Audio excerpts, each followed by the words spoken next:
Good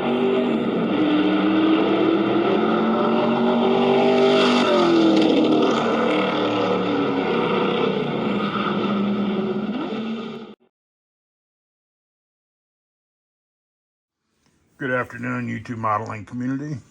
Robert Bishop from RB Model Works coming at you from Moscow, Idaho. Just doing a final on my 1977 Tom Sneva Dodge Charger. Wanted to just do a nice quick box stop. And I say nice and quick, for me it's been about a month, but I wanted to just kind of get back to my roots. I've been doing so many high modification builds that I think I just kind of got burnt out this year. I've started about a dozen. I don't want to say difficult, but they're, when you're printing and modifying about 75% of the car, when you run into issues and problems, it just throws a monkey wrench in it, and I just kind of got burnt out, so here we are. Anyway, get back to my base. I think when I do get in this situation, I need to just fall back on my Charger and knock one of these out real quick and kind of get back to basics. But anyway, this is just a complete box stock build. There's no 3D parts, no modifications, just a few little things that these kits require to get going. You can see I did put one of my distributors on there and a different carburetor. I lost the carburetor, so I had to put a 3D printed one on there. The distributor was a test distributor. Basically, this one is done with 32 gauge wire, and the ones that I'm making and selling are with 30 gauge. So I just wanted to see what it looked like, and quite honestly, for a race car, I think the bigger ones are a little better for like a 10 or 12 millimeter wire versus a street car. I'd probably use these for a 7 or 8 millimeter wire. But anyway, this is painted with scale finishes, enamel.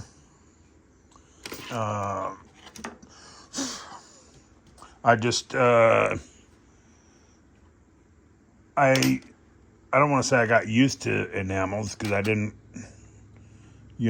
have no particular skin in the game whether I used enamels or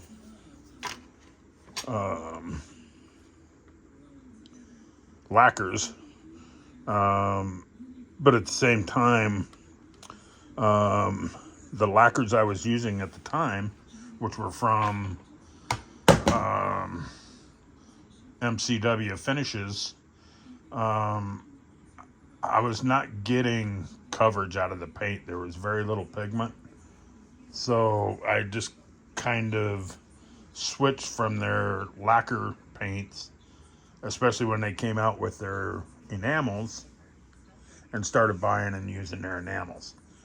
Their enamels are nothing, absolutely nothing like Tester's enamels.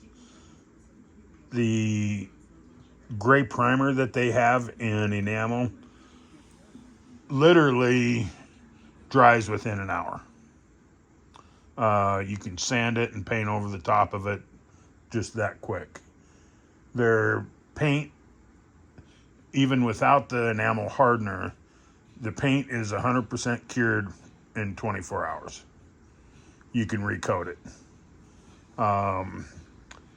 As with anything, if you lay down a huge thick cover of enamel, that's going to take 3-4 days to, I don't care what paint you're using, to cure. But if you I use Don Yost method, to where I will just spray the car down in a mist coat, and I will just keep going around that car in mist coats, probably 5 to 7 coats minimum, to where there's really no buildup, so you don't lose any of the detail or anything. But anyway, that kind of led me to Scale Finishes, and oh, I forgot a piece of tape holding that on.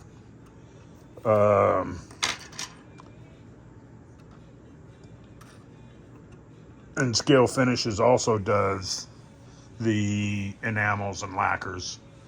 And I like theirs as well.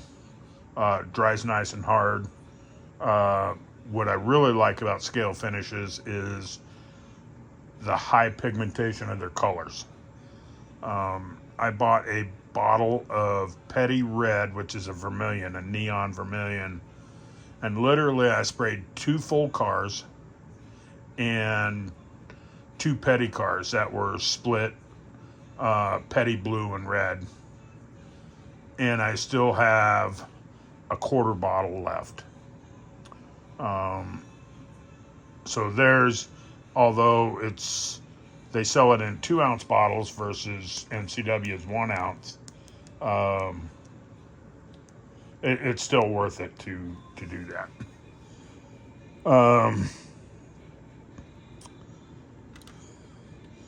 Not much to really say about the box stock build. Trying to remember. I think this is Mr. Color Red Matter that I used on the suspension. And then various colors. The exhaust is painted with Cobra Motor Paint's exhaust pipes. I just like that kind of deep rusty look.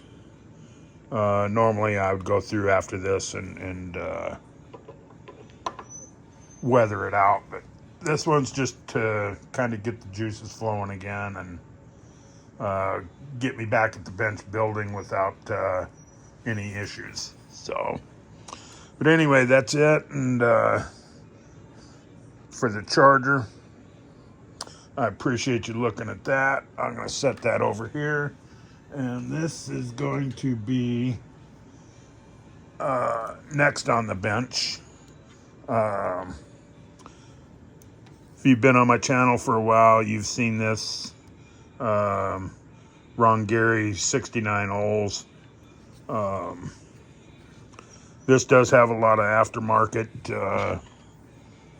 This is a 3D printed 572 with Oldsmobile valve covers, coil, brakes wired, battery is wired up as well. There are springs on the hood hinge. Let's see if I can easily take this off.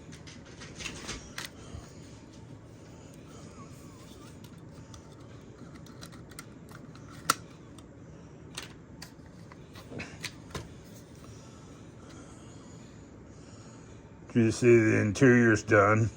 I think I'm going to print off and add a NOS bottle here and just run a couple fittings up there. There you can see the motor a little better and battery. But the underneath,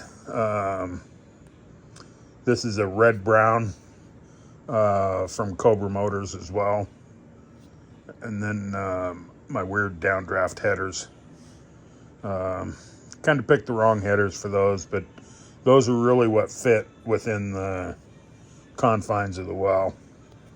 And then, although on this type of suspension you don't typically run ladder bars, I decided to put ladder bars and a sway bar on the rear as it is. And on the interior, I use that self-adhesive felt to just put like matting down. And then the wires or the belts are gopher. So those came out nice. And that's about it. So this is next up on the bench. Get this completed. I'm really going to work on, after this, I've got a gentleman I sold one of my high detailed number 21 cars to. It got beat up pretty bad in the mail. So he sent it back to me. I'm going to fix that and get it shipped out to him. Plus the 76 Mercury Montego Wood Brothers car I'm building. I'm going to go ahead and sell that one to him as well. He's been begging me for one, so I've got 3 more of the Montego bodies. I'm just going to go ahead and sell him one. I can redo it for myself. But anyway, that's it. You can see I've only got decals on one side of the car so far. These are old Fred Cady decals, and they're going on like a champ. I did do 3 mist coats with